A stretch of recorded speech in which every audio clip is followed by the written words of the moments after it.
Estamos en 2 de Pedro, capítulo 1.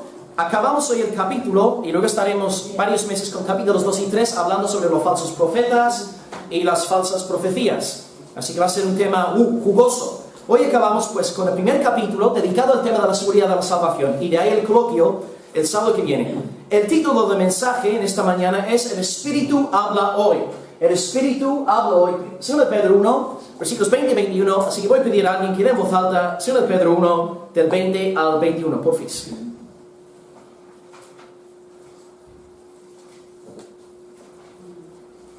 Entendiendo primero esto, que ninguna profecía de la Escritura es de interpretación privada, porque nunca la profecía fue traída por voluntad humana, sino que los santos hombres de Dios hablaron siendo inspirados por el Espíritu Santo. Muchas gracias, hermano. También transmitiros muchos saludos de parte de la Iglesia de Jerez. Estuve ahí ayer, el viernes, dando clase, gracias a Dios sigo con vos. Nos estaba enseñando, hay mucho por ahí. El pastor es el padre de Isaías, así que muchos saludos también de parte de la Iglesia de Jerez. Bien. Hoy acabamos entonces la primera gran línea del pensamiento de 2 de Pedro. El libro se divide en 3 puntos. Y el primer punto lo estamos acabando hoy, a saber, la seguridad de la salvación. El gozo de la salvación en el gran día final. A grandes rasgos podemos resumir todo lo que hemos predicado en estos 12 mensajes en 5 pasos. Y aquí están arriba en la pantalla. Paso número 1. Si queréis experimentar una entrada amplia y generosa en el reino de Cristo, acordaros del Evangelio. Versículos 1 al 4. Cristo crucificado, Cristo resucitado. Si creéis en Cristo, sois salvados y podéis tener la seguridad de la salvación. Paso número 2. Si queréis experimentar una entrada amplia y generosa, como bien dijo hoy Chema, andad en santidad, esforzaros en vuestra santificación. Tenéis que poneros las pilas a nivel personal. Si sois creyentes vagos, no vais a disfrutar de la seguridad de la salvación. Y también distinguimos entre la salvación en sí y la seguridad de la misma. Son dos cosas diferentes. Un creyente vago, negligente, no podrá disfrutar del gozo de la salvación, aunque siga siendo salvo. Número 3, Pedro dice, yo no dejaré de recordaros estas dos cosas. A saber, 1, Evangelio, 2, santificación. El pastor es llamado a decir dos cosas semana tras semana a su pueblo. 1, Cristo es todo suficiente, su evangelio es glorioso, y número 2, hay que andar en santidad como siervos obedientes al Señor. Argumento número 4, lo que vimos hace un par de semanas, podéis confiar en mí porque yo vi la gloria. Está hablando de la seguridad en el día final. Jesús viene en el día final y yo sé que Él viene, dice Pedro, porque yo vi su gloria. ¿Cuándo vio Pedro la gloria de Cristo? En el monte de ¿dónde? De la transfiguración, monte Tabor. Y hoy estamos acabando con el último argumento que arrancamos la semana pasada. Podéis confiar en mí porque yo enseño conforme a la palabra. Toda la palabra de Dios en sus términos, el Antiguo Testamento nos habla de la segunda venida del Mesías. Y lo que comentamos la semana pasada es que Pedro habla de su experiencia en el punto 4, habla de la palabra en el punto 5. ¿Qué es más importante? Punto 4, punto 5. 5, porque la palabra es la palabra profética más segura. ¿Las experiencias son malas? No, son buenas, bonitas y dulces. No obstante, la palabra siempre es más importante y hay que examinar todas nuestras experiencias a través del prisma, del filtro de la palabra. Bien, hoy acabamos pues el argumento que empezamos la semana pasada y tenemos hoy 2 puntos. Versículo 20, punto número 1, el espíritu humano, y punto número 2, versículo 21, el Espíritu Santo. Así que punto número 1, el espíritu humano, y punto número 2, el Espíritu Santo. Pues vamos a empezar hoy con el versículo 20, leyendo el texto. Dice, entendiendo primero esto, que ninguna profecía de la Escritura es de interpretación privada.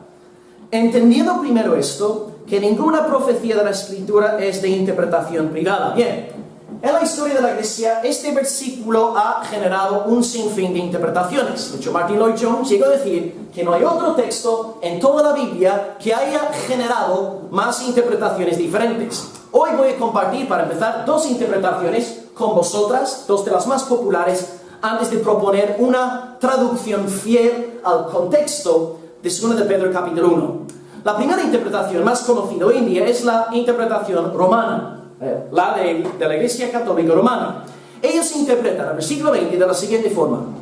Nadie puede interpretar la Biblia si no es a través del magisterio de la Iglesia Católica Romana. Y por esta razón nosotros, los protestantes, el protestantismo es un movimiento peligroso porque coloca la Biblia en las manos de la gente común y corriente, pensando que una persona común y corriente puede entender la Biblia por sí sola. Y por esta razón, si volvéis a estudiar los debates del siglo XVI entre los católicos y los protestantes, estaban los romanos siempre citando 2 de Pedro 1:20 para defender su postura.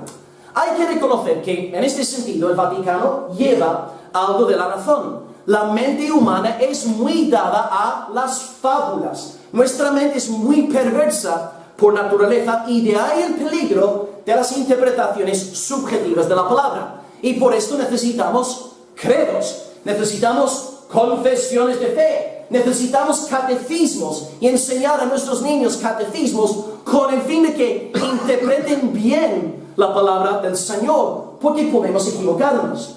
Pero el problema aquí con la postura católica es el siguiente. ¿Qué pasa si el Papa y el Magisterio proponen algo que no se encuentra en la Biblia? Por ejemplo, el Papa le dice a ti, tienes que orar a la Virgen María. ¿Vas a decir amén? No. ¿Por qué no?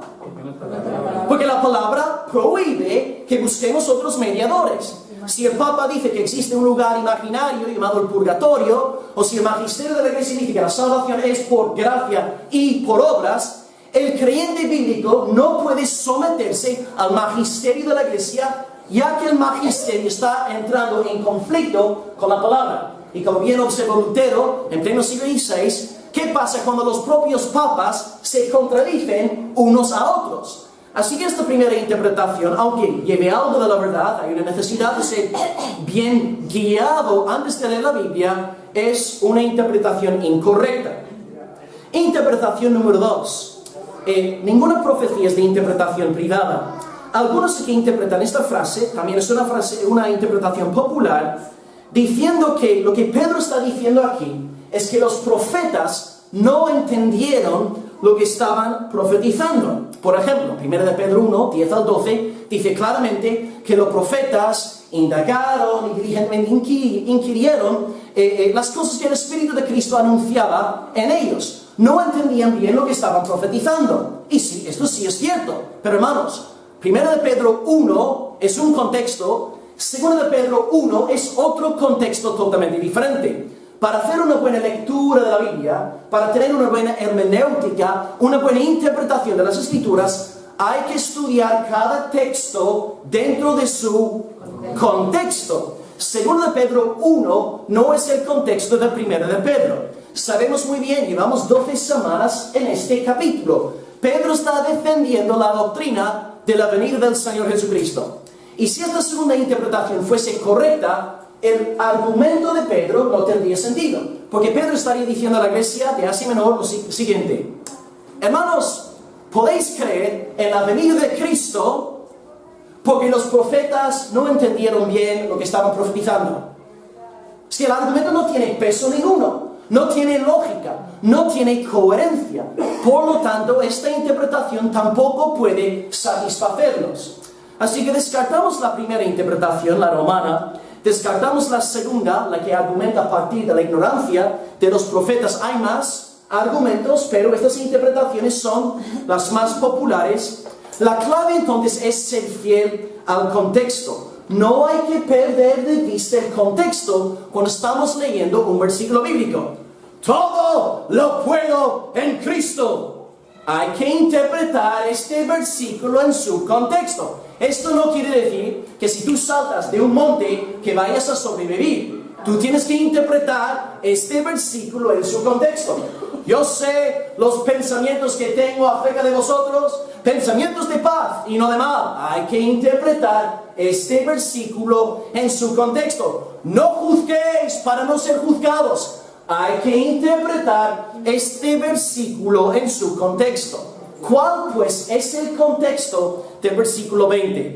Pedro está defendiendo la plena autoridad de la palabra de Dios. En el 20 presenta un argumento negativo, negando algo, y en el 21, una segunda vertiente, el mismo argumento, presenta la faceta positiva del mismo argumento.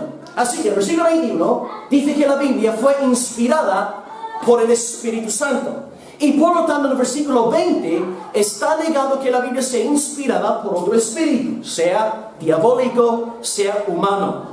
La propuesta de Martin Lloyd-Jones y la traducción de él corresponde con una versión que tenéis en español llamada la Nueva Traducción Viviente. Y la traducción de la Nueva Traducción Viviente se lee de la siguiente forma: ninguna profecía jamás surgió de la comprensión personal de los profetas. Ninguna profecía jamás surgió de la comprensión personal de los profetas. Esta traducción tiene mucho más peso que las primeras dos interpretaciones porque encaja perfectamente con el argumento del 21 y con todo el primer capítulo del segundo de Pedro. Pedro entonces nos está diciendo que podemos confiar en la Biblia porque la Biblia no fue inspirada por ningún espíritu humano, sino más bien por el solo inspirador del Espíritu Santo de Dios. Así que vamos a imaginarnos como si Pedro estuviera aquí delante de mí y yo le digo: Pedro, ¿por qué tengo yo que creer que Jesucristo viene pronto? Y Pedro me dice: pues tienes que creer que Cristo viene pronto porque yo vi su gloria en el monte de transfiguración y la Biblia profetiza sobre la segunda venida de Cristo. Muy bien, Pedro, tu experiencia es muy guay, pero ¿por qué tengo yo que creer en lo que dice la Biblia? Pedro dice dos razones. Razón 1, la Biblia no fue inspirada por un espíritu humano, fue inspirada por el Espíritu Santo de Dios. ¿Veis la lógica? Ya que no fue inspirada por el espíritu humano, sino por el Espíritu de Dios, podemos creer en el anuncio de la segunda venida de las Sagradas Escrituras. O sea, esta interpretación encaja perfectamente con el argumento de versículos 19, 20 y 21. Y sabemos de sobra, hermanos, que la Biblia no concuerda para nada con el espíritu humano, porque el eje central de la Biblia es Cristo y su Evangelio. Y antes de llegar al Evangelio tenemos una mala noticia que predicar: que todos somos malos. Os lanzo un desafío. Encontradme un solo almeriense, andaluz, español, europeo que se crea mala persona. Nadie se cree malo. Todos somos buenos, hasta los prisioneros más peligrosos. Yo soy bueno, yo no soy malo. La Biblia no es fruto del espíritu humano porque atenta contra la bondad, la supuesta bondad del ser humano. Y por esta razón muchos predicadores hoy en día han eliminado los conceptos de pecado, iniquidad y transgresión de sus sermones para no perder a clientes. Ahora de repente somos unos super ungidos, somos unas máquinas imprescindibles, somos la generación de conquista y de victoria. Es una distorsión de la antropología del Nuevo Testamento tocante a nuestra naturaleza. Hermanos, somos malos, somos depravados, somos viles más allá de lo que os podáis imaginar. Somos grandes pecadores, merecederos del fuego eterno. Pero ¿quién predica así hoy en día? Es difícil encontrar un predicador que te hable sobre el pecado. La mala noticia entonces de la Biblia es ignorada, pasada por alto, y a que no aceptamos la mala noticia, distorsionamos la buena noticia.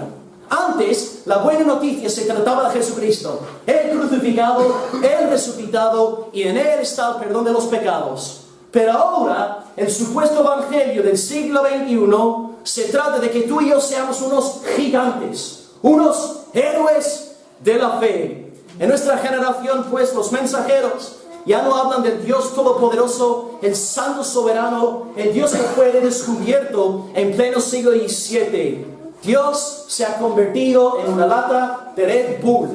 Ya sabéis, abrís una lata de Red Bull, bebéis la lata y os convertís en poderosos, en gigantes. Tenéis alas y podéis volar. Dios ya no es el fin, sino un medio que usamos y manipulamos para conquistar nuestros sueños. Total, antes, el fin de todo discurso religioso era Dios, su gloria, Cristo, su evangelio, su sangre, su excelencia, el poder del Espíritu Santo en salvar y santificar. Hoy, sin embargo, el protagonista del púlpito evangélico en gran parte es el ser humano, su potencial, sus caprichos y sus sueños. Os daré 3 ejemplos de esta clase de predicación Red Bull que yo he oído o en persona o he escuchado online. Ejemplo número 1. Alguien sube para predicarnos sobre el pacto de Dios con Abraham.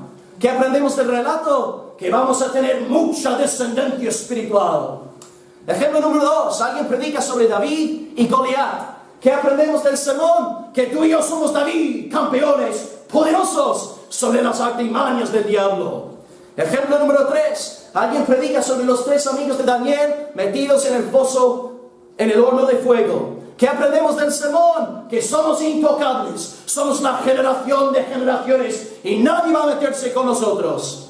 En cada ejemplo, hermano, hermana, el protagonista del sermón es el propio creyente. Tú eres grande, tú eres importante, tú vales mucho, todo se trata de ti. Pero esta forma de leer la Biblia es muy defectuosa. Los ejemplos de Abraham y de David apuntan hacia Jesucristo. El pacto que Dios hizo a Abraham sirve para resaltar la gloria del verdadero simiente de Abraham, a saber, Cristo. Es un pasaje cristológico. David y Goliat. ¿Quién es David? David es el Señor Jesucristo. Él sale a pelear contra el diablo. Y tú y yo somos Saúl, ahí escondidos, con miedo, sin atrevernos a salir al campo de la batalla.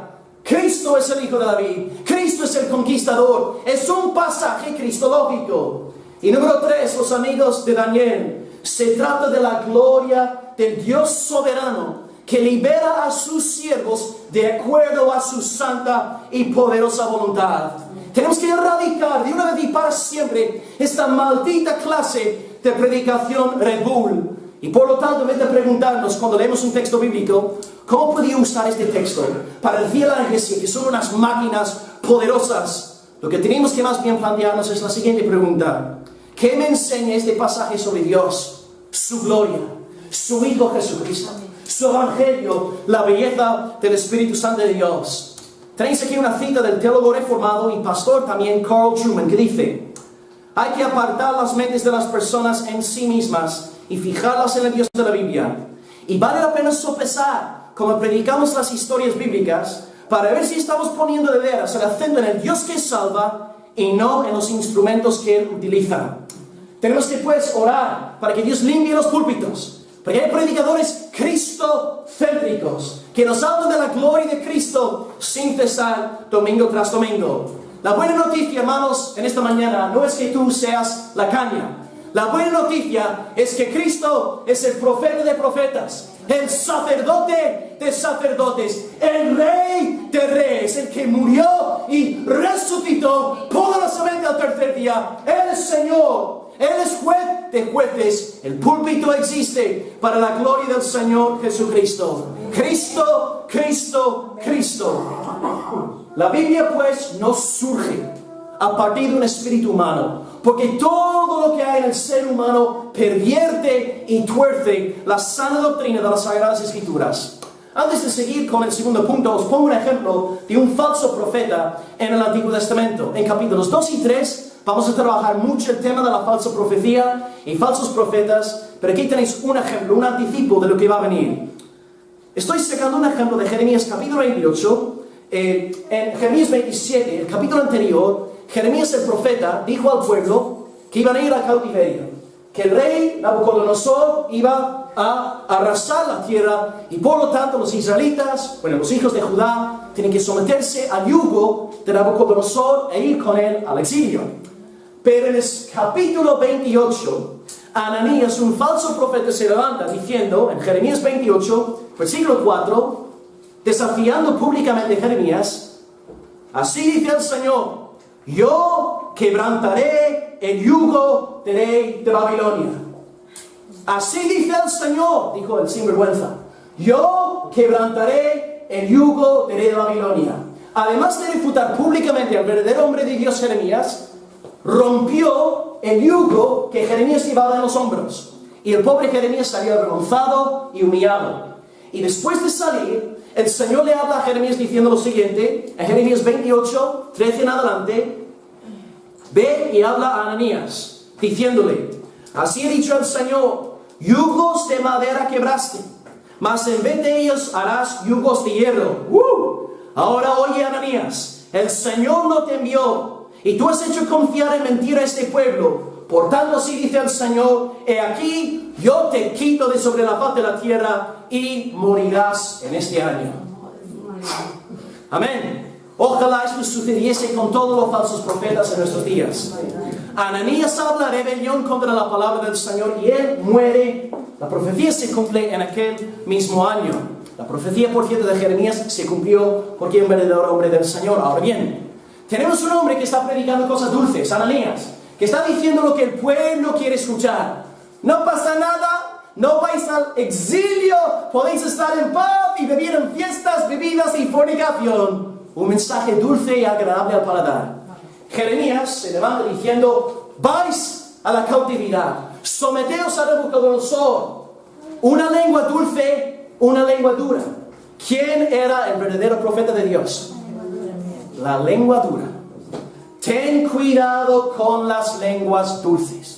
Ten cuidado con aquellos que siempre te dicen lo que tú quieres escuchar. Unos capítulos atrás, antes digo, en Jeremías 23, el Señor dijo, he aquí, yo estoy contra los profetas que endulzan sus lenguas como Ananías y dicen, el Señor ha dicho. He aquí, dice el Señor, yo estoy contra los que profetizan sueños mentirosos y los cuentan y hacen errar a mi pueblo con sus mentiras y con sus lisonjas. Yo no los envié, ni les mandé, y ningún provecho hicieron a este pueblo.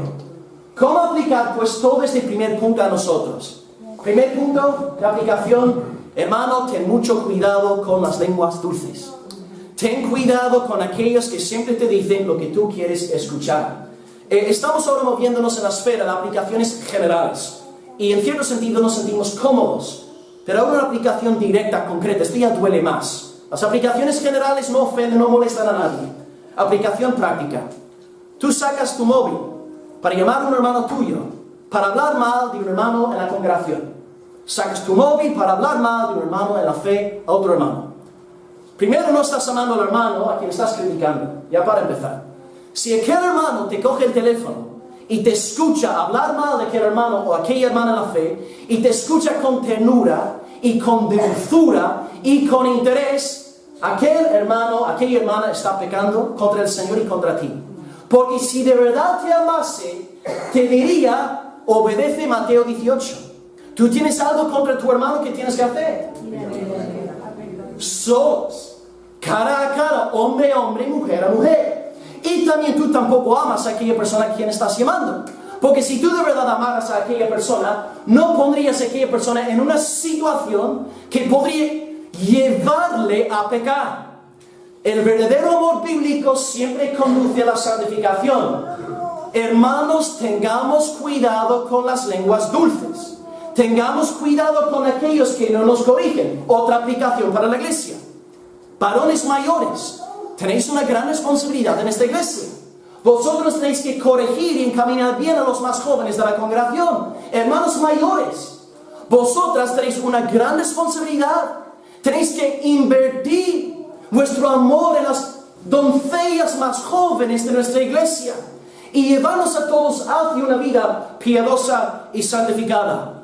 Tercera aplicación, vosotros que sois padres aquí, sobre todo los varones, los sacerdotes del hogar, sí, hay que amar al niño, hay que hablar palabras dulces al niño, pero también, hermano, tú tienes que disciplinar al peque. Cuando está faltando el respeto a todo el mundo, tú tienes que disciplinar en el amor del Señor. Las lenguas dulces son peligrosas y pueden producir problemas en nuestra santificación. Así que, para acabar todo, además de estas tres aplicaciones, recordemos siempre que la palabra no es del espíritu humano.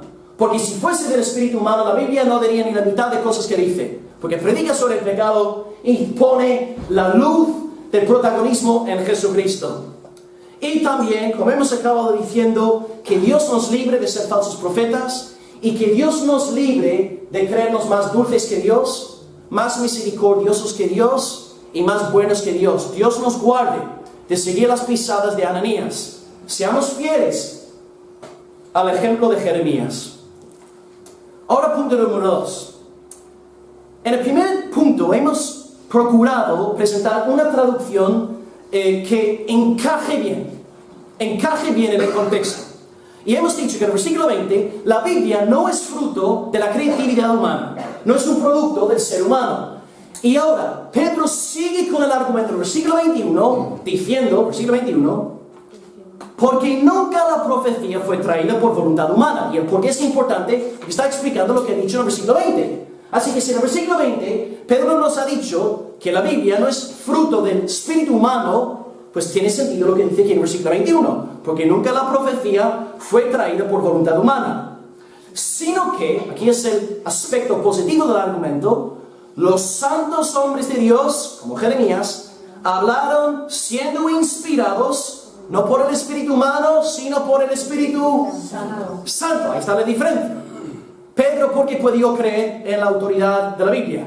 Porque no fue inspirada por el hombre, sino por el Espíritu Santo de Dios. Así que volvamos pues al argumento. Pedro entonces quiere que la iglesia sepa que puede confiar plenamente en la palabra profética más segura. ¿Por qué? Porque esta palabra profética más segura es de Dios, inspirado por Dios, es el libro de Dios. Y ya que la Biblia promete en la segunda venida, sabemos que sí o sí Cristo ha de volver, y por lo tanto pues podemos buscar tener la paz, el gozo y la seguridad de la salvación. Pues bien, un dato lingüístico. Aquí el verbo inspirar es muy bonito. Traducido al castellano quiere decir literalmente llevar o mover. Aquí tenéis un pasaje del Nuevo Testamento que emplea el mismo verbo en griego. Hechos 27, versículo 14. Paco, ¿podéis leerlo, hermano, mientras veo algo? Paco, ¿qué tal? No mucho después dio contra la nave. No mucho después dio contra la nave, en la cual Pablo iba viajando. Un viento huracanado llamó Euroclidón, y siendo arrebatada la nave, y no pudiendo poder proa al viento, nos abandonaron a él y a él nos dejaron llevar.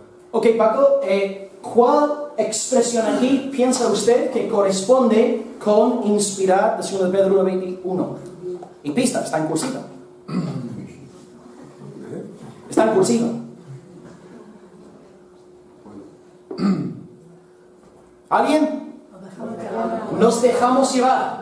La misma expresión, de la misma forma que un barco es llevado por el viento, es la misma expresión que Pedro aquí emplea para hablar sobre la inspiración de la Biblia. Estos santos hombres de Dios, Jeremías en el Antiguo Testamento, Pedro en el Nuevo Testamento, fueron llevados, dirigidos, movidos por el Espíritu Santo de Dios. ¿Y quién controla el viento? Pues nadie. El viento es soberano. El viento nos lleva a nosotros.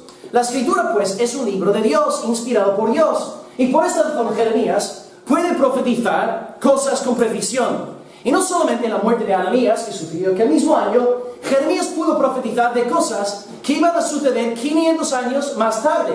Por ejemplo, ¿no? En Jeremías 33, del 31 al 34, tenéis el pedazo de profecía tocante al nuevo pacto, que Dios iba a hacer con todos los pueblos, perdonándonos los pecados. ¿Cómo pudo Jeremías profetizar con tanta exactitud acerca de algo que se iba a dar 500 años más tarde? ¿Cómo es posible? Claro, el Espíritu Santo. Yo no sé qué va a pasar esta tarde, pero Jeremías supo lo que iba a suceder medio milenio más tarde. ¿Por qué? Porque el Espíritu Santo estaba dirigiendo, moviendo, inspirando a su siervo. Así que aquí sería un buen momento para parar y reflexionar sobre el Espíritu Santo de Dios. ¿Quién es y qué hace? En primer lugar, el Espíritu Santo es nombrado santo porque Él es un miembro de la feliz comunidad de la Trinidad. Tan santo como el Padre, tan santo como el Hijo, Dios el Espíritu Santo es, en lenguaje teológico, la tercera persona de la Trinidad. Él es Dios. Amén. Ahora bien, sí, amén, así es, amén. Ahora, sus actividades. Si estudiamos las dos cartas de Pedro, podemos ver 4 actividades del Espíritu explícitamente nombradas. Y luego hay 2 que también podemos deducir a través de una lectura más cuidadosa. Actividad número 1, 1 Pedro 1:3, Él nos regenera. Ahí estaba Ramón, muerto en sus delitos y pecados. Luego vino el Espíritu Santo. Ramón levantado, tenía nueva vida por el poder de Dios. ¿Quién resucitó a Ramón? El Espíritu Santo. ¿Quién resucitó a todos los creyentes aquí? El Espíritu Santo. Él nos regenera. Actividad número 2 está en 1 Pedro 1:11 y es el mismo que estamos ahora viendo en 2 Pedro 1:21. Él inspira. Él inspira la palabra profética. Actividad número 3, 1 Pedro 1:12. Él respalda la predicación neotestamentaria. Y número 4, Él sostiene a los creyentes perseguidos en 1 Pedro 4, versículo 14. 4 actividades entonces explícitas: regeneración, inspiración, predicación, por falta de otra palabra, y fortalecimiento. Y luego también, por implicación, podemos deducir a partir de una lectura cuidadosa de 1 y 2 de Pedro que el Espíritu Santo nos santifica. ¿Alguien puede explicarme el por qué? ¿Por qué el Espíritu Santo nos santifica? Porque Él es santo. La pista está en el nombre. Si Él es el espíritu inmundo, pues va a llevarnos a vivir una vida inmunda, de corrupción, de fiestas, bebidas, fornicación. Pero ya que es el Espíritu Santo, Él santifica a los suyos. Y la sexta actividad también, si leemos 1 de Pedro y 2 de Pedro, escritos por Pedro, pero inspirados por el Espíritu Santo, 1 de Pedro y 2 de Pedro exaltan al Señor Jesucristo sin cesar. Cristo, Cristo, Cristo. De hecho, en el primer versículo de 2 de Pedro, Pedro ahí dice: Simón Pedro, siervo y apóstol de Jesucristo, a los que habéis alcanzado por la justicia de nuestro Dios y Salvador Jesucristo, una fe igualmente preciosa que la nuestra.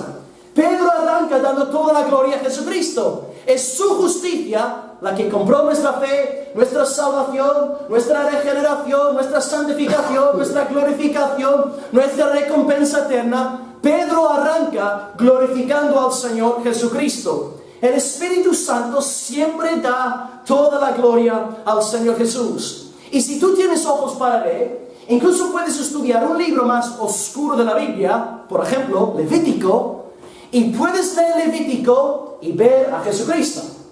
Cuesta, pero se puede hacer. Hay que saber leer las Escrituras a través de estas gafas cristológicas. Pero Cristo está en el libro de Levítico. ¿Por qué? Porque Levítico es producto del Espíritu Santo. Y el Espíritu siempre glorifica al Señor Jesús. Ahora bien, 6 actividades del Espíritu Santo en 1 y 2 de Pedro. Regeneración, inspiración, predicación, fortalecimiento, santificación y Cristo glorificación, por inventar una nueva palabra teológica. Bien, huelga recalcar, hermanos, que en cuanto a su ministerio de inspiración, este ministerio ya se completó. El Espíritu Santo ya no inspira, porque si el Espíritu Santo siguiese inspirando a gente, tendríamos que añadir otro libro al Nuevo Testamento. Tenemos 66 libros, profetas, apóstoles. El Espíritu de Dios inspiró el Antiguo Pacto, el Nuevo Pacto, el canon está completo. Por ejemplo, la semana pasada un chaval me escribió y me dijo: Will, tú eres un hombre muy inspirado por Dios. Tú eres un hombre muy inspirado por Dios. Era inglés y por eso hablaba de esta forma tan rara. Tú eres un hombre inspirado por Dios. Vale. Yo entiendo muy bien, hermano, lo que quieres decirme con esta expresión, pero teológicamente hablando, te has disparado en el pie. No hay tal cosa como una persona inspirada. Los inspirados eran los profetas y los apóstoles. Y ahora lo que tú y yo recibimos en nuestros días postcanónicos es iluminación o alumbramiento. O sea, tenemos la revelación de Jeremías y de Pedro, y lo que el Espíritu Santo ahora hace es, esta palabra que Él ha revelado, la revelación de Dios, Él nos va abriendo los ojos para que veamos maravillas en el libro de Dios. Así que no hay tal cosa hoy en día como una persona inspirada en este sentido. Y por lo tanto, pues cuando tú estás leyendo la Biblia en casa, con tu mujer, con tu familia, o incluso antes de escuchar una predicación, es muy bueno orarle al Señor: Padre, que tu Espíritu Santo me dé entendimiento. Hay una oración que me gusta mucho orar con la bota, en nuestro tiempo devocional, y casi oro esto casi todos los días, Salmo 119, versículo 18 por ahí, Señor, abre mis ojos para que mire las maravillas de tu ley. Buena oración, hermanos. Este libro es del Espíritu Santo. Y hay que leer este libro en el poder del Espíritu Santo, con humildad y quebrantamiento de corazón. Otra oración parecida surge o sale en Efesios 1, 16 en adelante, y Pablo dice que el Dios de nuestro Señor Jesucristo, el Padre de gloria, os dé espíritu de sabiduría y de revelación en el conocimiento de Él, alumbrando los ojos de vuestro entendimiento. ¿Ves? Pablo no ora para que los hermanos de Éfeso sean inspirados. ¿Os dais cuenta? Ora por alumbramiento, por iluminación, que entiendan y vean la gloria de lo que ha sido revelado. Así que en cuanto al ministerio de inspiración, el Espíritu Santo ya nos ha dado el canon bíblico. Y ya que la Biblia, ya que 2 de Pedro 1 es fruto del Espíritu Santo, sabemos que el Espíritu quiere que todos tengamos el gozo y la seguridad de la salvación. Porque el gran tema de 2 de Pedro 1, ¿qué es? El gozo de la salvación, la seguridad de la salvación.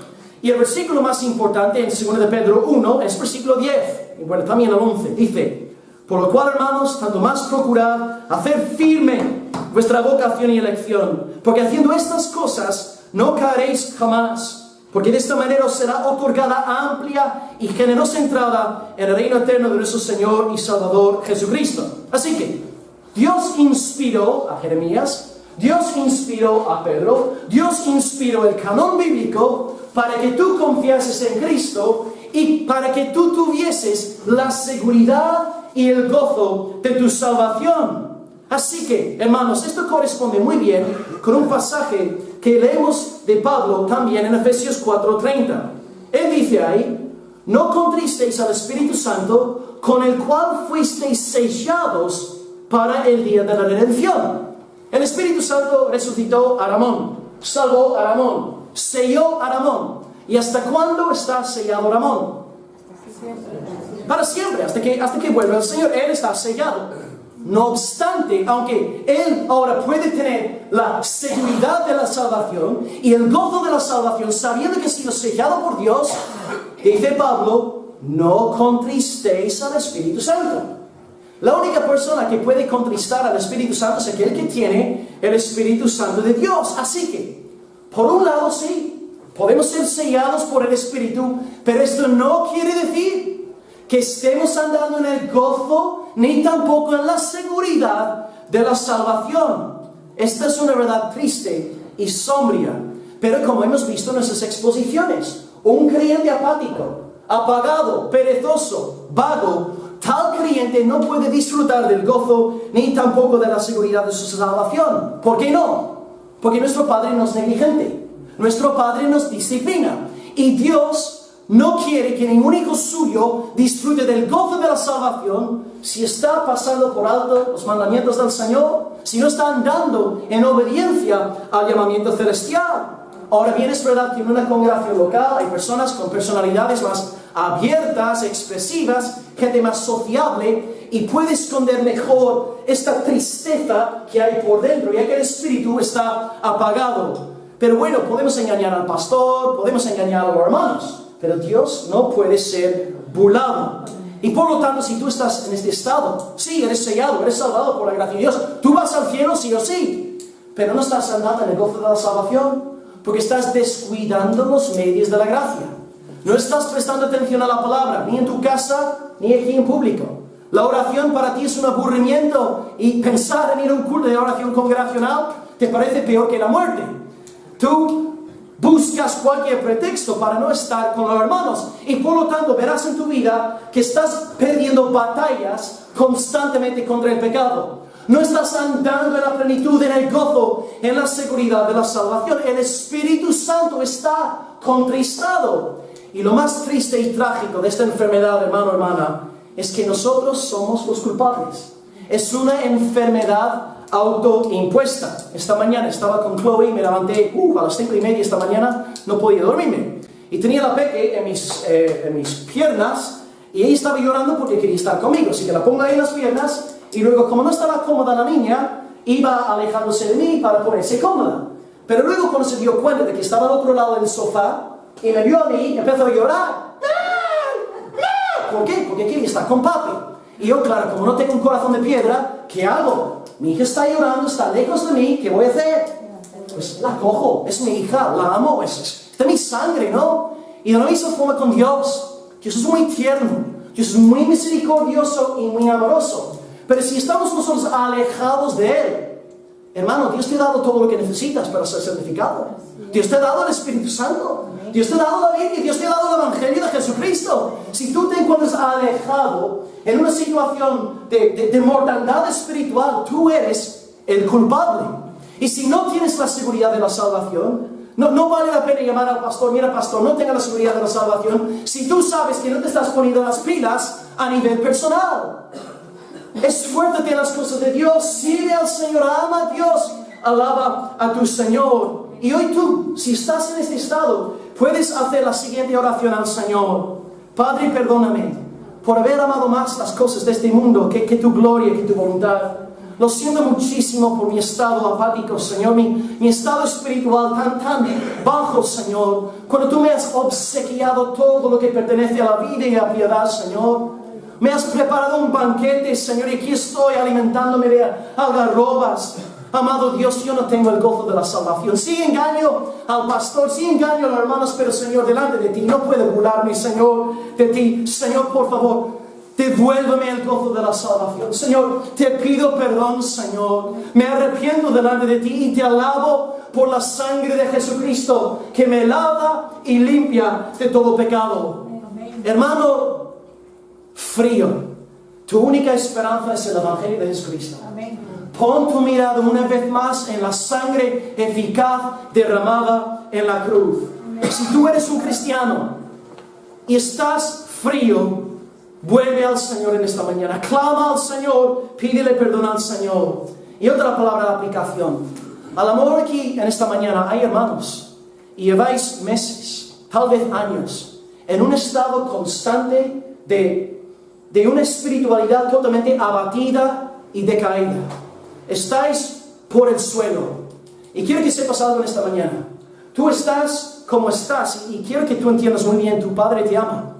Tu Padre te ama con el mismo amor ahora que el amor que Él sintió por ti antes de tú entrar en este proceso de oscuridad, porque su amor hacia ti es un amor eterno.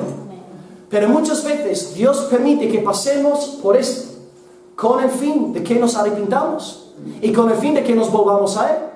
Y tu Padre, como bien dije antes, no es un Padre negligente. Y si estás siendo negligente y estás pecando contra el Señor de forma abierta, de forma secreta, es normal que no haya gozo en ti, es normal que no haya firmeza ni seguridad. Y hoy el Padre, con estos lazos de amor, te está llamando hacia Él de nuevo. Arrepiéntete, clama a mí. La sangre de mi Hijo Jesucristo sigue siendo poderosa para limpiaros de toda mancha. Y recuerda también, amados, que Salmo 51, versículo 12, vuélveme el gozo de tu salvación, es una oración hecha después de nosotros confesar nuestro pecado y de arrepentirnos. Si tú quieres andar en el gozo del Espíritu Santo sin arrepentirte, estás mal de la cabeza. Eres un caso perdido. Si tú quieres el gozo del Señor, la felicidad del Espíritu que un día antes conocías, confiesa tu pecado delante del Señor, arrepiéntete en la presencia de tu Padre, y Él enviará el río de nuevo. Y serás feliz y estarás satisfecho comiendo de la grosura de la bendición del Señor. Hermanos, hoy os predico el 12º sermón sobre 2 de Pedro capítulo 1. 12 predicaciones equivalen a 3 meses de exposición. ¡Qué tragedia sería! ¡Qué triste sería, amados! Si después de haber sido expuestos a tanta luz de parte del Señor en estos meses, que algunos sigan apagados, decaídos, indiferentes y perezosos en las cosas del Señor. Hermanos, no tenemos excusa. El Señor nos ha hablado en estos meses. Si hoy oyereis su voz, No endurezcáis vuestros corazones como la provocación. Arrepentíos ya. Poned vuestras vidas en orden y clamad al Señor. Tu Señor te ha hablado muy claro, hermano, hermana, en estos meses. No seas más rebelde al Señor. Tu Dios no es un Padre negligente. No juegues con sus mandatos. Tú sabes muy bien lo que Él espera de ti. Por lo tanto, arrepiéntete. Pon tu vida en orden delante del Señor y clama para que este gozo del Señor te inunde una vez más. Y una última palabra de aplicación. Y esta palabra aplicación ya no va dirigida hacia los creyentes apagados. Yo entiendo aquí que en gran parte, hermanos, animados en el Señor, fogosos y con pasión por Dios, ánimo, adelante. Los hermanos que estáis enfriados, arrepentíos. Pedidle al Señor perdón y Él os devolverá el gozo de la salvación. La tercera palabra de aplicación es para un tercer grupo de personas que puede estar entre nosotros en esta mañana. Si tú, desde el día de tu conversión en adelante, nunca has conocido este gozo, nunca has saboreado esta alegría, a la cual estoy aludiendo semana tras semana. Sí, si las cosas de Dios para ti siempre han sido una auténtica carga, un dolor de cabeza desde el primer día hasta ahora, si nunca te has encontrado gozándote en la soberana gracia de Dios revelada en el Evangelio, si esto nunca, en ningún momento de tu vida cristiana ha sido una experiencia tuya, creo que tienes muy buenas razones para dudar de tu salvación. Es muy posible, muy probable, mejor dicho, que no hayas nacido de nuevo.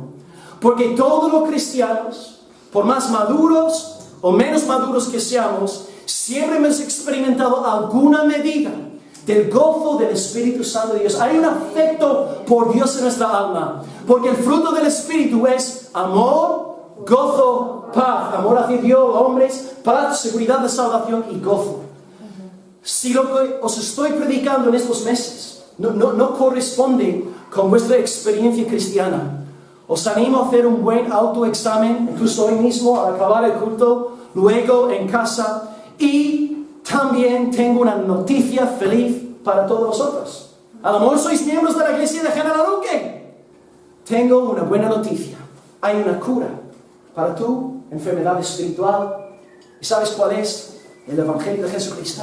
Amén. Y este mismo Evangelio que puede servir en esta mañana para encender los corazones de los apagados, este mismo Evangelio es capaz de salvar no solamente a los pecadores ahí fuera, sino también a los hipócritas evangélicos dentro de la iglesia visible. Cristo no solamente murió por los fornicarios y los adúlteros, también murió por los hipócritas evangélicos protestantes del siglo XXI. Para ti también en esta mañana, tú puedes ser perdonado, puedes ser restaurado por Dios y puedes experimentar el gozo de la salvación. Clama al Señor. Señor, sálvame, ten misericordia de mí y dame el gozo de tu salvación, Señor. Que hoy sea un día de salvación para la gloria del Padre, del Hijo y del Espíritu Santo. Para acabar pues todo lo que hemos predicado en esta hermosa mañana, os he recordado que la palabra de Dios ha sido inspirada por la obra de inspiración del Espíritu Santo. Y Él ha dirigido y movido a Jeremías, a Pedro, los profetas, a los apóstoles, para que tú sepas que Cristo ha de volver por segunda vez y que tú tengas la seguridad de la salvación cuando Él venga en gloria. Hoy pues, amado hermano, hermana, alaba a Dios por Jesucristo. Su Evangelio es todo suficiente y alaba a Dios por el Espíritu Santo, el cual te está hablando, el cual está examinando tu corazón para llevarte al arrepentimiento. Y acuérdate también de lo que te dije en el primer punto. El verdadero profeta también dice cosas duras. Te advierte. No dice paz, paz cuando no hay paz. Jeremías te tiene que advertir. Da gracias a Dios porque su Espíritu Santo te está hablando, te está alumbrando. Ahora, hermano, hermana, no seas más rebelde. Clama al Señor. Padre, ten misericordia de mí. Acabamos leyendo el texto una vez más. Segunda de Pedro 1:20 o 21. Entendiendo primero esto, que ninguna profecía de la Escritura es de interpretación privada. No. porque nunca la profecía fue traída por voluntad humana, sino que los santos hombres de Dios, Jeremías y Pedro, hablaron siendo inspirados por el Espíritu. Hoy hemos visto 2 puntos. Punto número 1, os he propuesto la traducción de la nueva traducción viviente, en versículo 20. Pedro dice que ninguna profecía jamás surgió de la comprensión personal de los profetas. ¿Por qué no? Porque la Biblia contradice todo lo que creemos por naturaleza. No nos creemos buenos, no nos creemos malos, y por lo tanto inventamos otro evangelio. Y en segundo lugar, os comenté a partir del versículo 21, que la Biblia no fue inspirada por el Espíritu humano, sino más bien por el Espíritu Santo de Dios. Hemos comentado que el Espíritu Santo es Dios y que desempeña 6 actividades fundamentales en Pedro, a saber, regeneración, inspiración, fortalecimiento, predicación, santificación y cristocentrificación, por inventar una nueva palabra. Y he acabado procurando aplicar todo lo que hemos aprendido hoy a 3 grupos de personas. En primer lugar, vosotros que estáis bien con Dios, estáis siendo diligentes en los medios de la gracia, estáis abundando en fruto espiritual. El Señor os dice esta mañana: ánimo, adelante, seguid brillando con la gloria de mi Hijo Jesucristo. Al segundo grupo, los enfriados, Dios os está llamando al arrepentimiento, a poner vuestras vidas en orden para que volváis a experimentar el gozo que antes conocíais. Y el tercer grupo, tal vez más sutil eso, hermanos que podríais ser miembros de la iglesia local y sin embargo nunca habéis tenido un deseo, un celo vivo por el Señor. No conocéis el gozo de Dios. Es como hablar en chino. Os llamo pues hoy al arrepentimiento, a clamar al Señor, a pedirle que tenga misericordia de nosotros. Oremos al Señor en esta mañana y que hoy sea un día de salvación para su gloria. Amén. Oremos. Aleluya, Señor. Gloria a Dios. Aleluya, Padre. Gloria a ti, Señor. Señor, te alabamos, Padre, por tu magnífica, poderosa, inspirada, bendita, infalible, inerrante libro, la Biblia, Señor, las Sagradas Escrituras. Señor, te alabamos hoy porque hemos aprendido que estas escrituras no han sido inspiradas por ningún espíritu humano, porque sabemos perfectamente que todo lo que predica la Biblia es contracultural al 100%. No hay nadie que se crea malo y por lo tanto distorsionamos siempre el Evangelio para que acabe siempre centrándose en nosotros, nuestra comodidad, nuestro potencial, nuestra grandeza, nuestros sueños. Señor, danos por favor ojos cristológicos, cristocéntricos, ojos apasionados por tu Hijo, Señor. Oh Padre, no permitas que seamos engañados por lenguas dulces, Señor. Y te pido, Padre, también que nuestra congregación, que no prevalezcan, Señor, lenguas dulces, Señor, que fomentan el pecado bajo una fachada de falsa piedad. Danos un amor puro, un amor transparente, un amor fraternal, no fingido, conforme a tu hermoso corazón. Y Señor, en segundo lugar, te alabamos no solamente porque tu palabra no ha sido inspirada por ningún espíritu diabólico ni humano, sino porque tu palabra ha sido inspirada por el Espíritu Santo de Dios. Y de la misma forma que aquel barco de Pablo fue llevado por el viento, te damos gracias por Jeremías y Pedro y los demás voceros y mensajeros tuyos en las Sagradas Escrituras. Señor, gracias por tu Espíritu Santo. Gracias por Él ser Dios en nosotros. Gracias, Señor, por su magnífica obra, su ministerio en regenerarnos, en inspirar las palabras de la Biblia, en respaldar nuestra predicación neotestamentaria, en fortalecer a los perseguidos, en santificarnos y, Señor, en darnos una mentalidad cada vez más cristocéntrica. Oh, Señor, también rogamos, como no, ante esta aplicación final que hemos escuchado.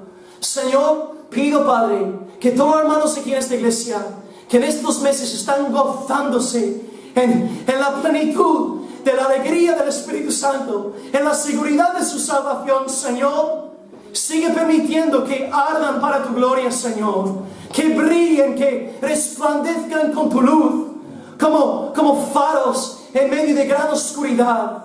Sigue usándolos para ministrar a los corazones de tus hermanos y hermanas aquí, Señor. Padre, también en segundo lugar quiero interceder por los hermanos apagados. Señor, 12 semanas hablándonos de lo mismo. 3 meses de predicación, de exposición, diciendo lo mismo. Evangelio y santificación. Evangelio y santificación. Señor, líbranos de ser vagos. Líbranos de la pereza espiritual.